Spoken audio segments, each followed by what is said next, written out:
So, do you remember those Mickey Mouse cartoons from the 1930s? You know, the ones that were just put on DVD a few years ago? Well, I hear there's that was unreleased that even the most avid classic Disney fans, according to sources, is nothing special. It's just a continuous loop of Mickey Mouse walking past six buildings that goes on for 3 minutes before fading out.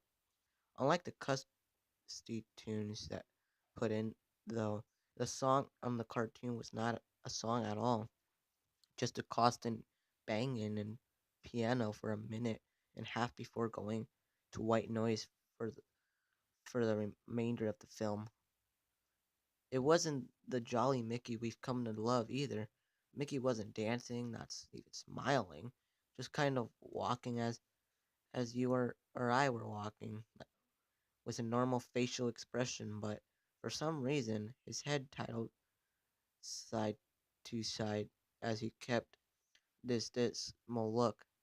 Up until a year or two ago, everyone believed that after it cut to black, and that was when Leonard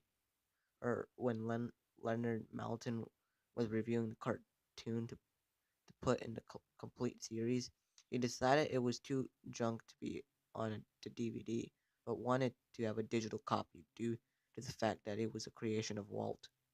When he had digitalized version up on his computer to look at the file, he noticed something. The cartoon was actually 9 minutes and 4 seconds long. This was what my source emailed me in full. He's a personal assistant of one of the higher executives in Disney, and the corporations was Mr. Melton himself. After it cut to black, it stayed like that until the 6 minute before going into black to make you walking. The sound was different this time. It was a murmur.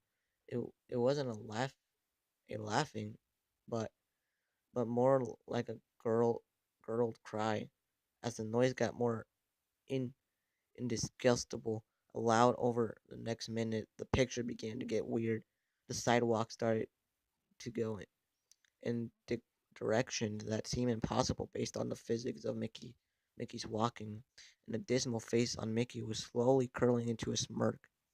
On the seventh minute, the murmur turned into a blood curdling scream, and the picture was getting obscure. Colors were happening that shouldn't have been possible at the time. Mickey's face began to fall apart. His eyes rolled at the bottom of his chin like two marbles in a fishbowl, and his cute s- smile was painting upward to the left side of his face.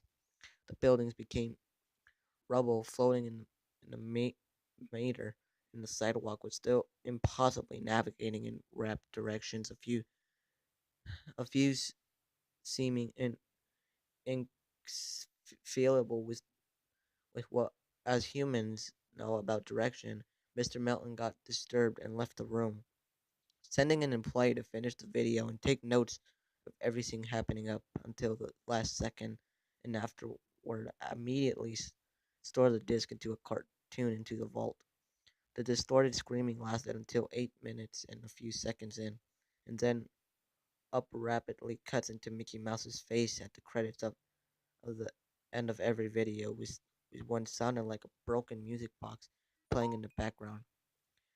This happened for 30 seconds, and whatever was remaining 30 seconds, I haven't been able to get a silver or information about from a security guard working under me who was making rounds outside of the room. I was told that after the last frame, the employee stumbled out of the room with pale skin, saying, "Real suffering is not unknown," several times before speedily taking the guard's pistol and off- offing himself on the spot. The thing I couldn't get out of Leonard Melton was that the last frame was a piece of Russian text roughly said, "The sights of hell bring its viewers back in." As far as I know, no one else has seen it, but there have been dozens of attempts to getting the file on a rapid share by employees inside the studios, all all of whom have been promptly ter- terminated of their jobs. Whether it got online or not is up to debate, but if rumors serve me right, it's online somewhere under Sucidemouse.avi. If you ever find a copy of a film, I want you to never view it and to contact me by phone immediately, regardless of the time. When a Disney desk is covered up as well as this, it means this has to be something huge. Get back at me. TR. I've yet to find a copy of this, but is is out there. I know it. Suicidemouse.avi is a lost episode creepypasta and is widely seen as the forefather of the entire lost episode genre.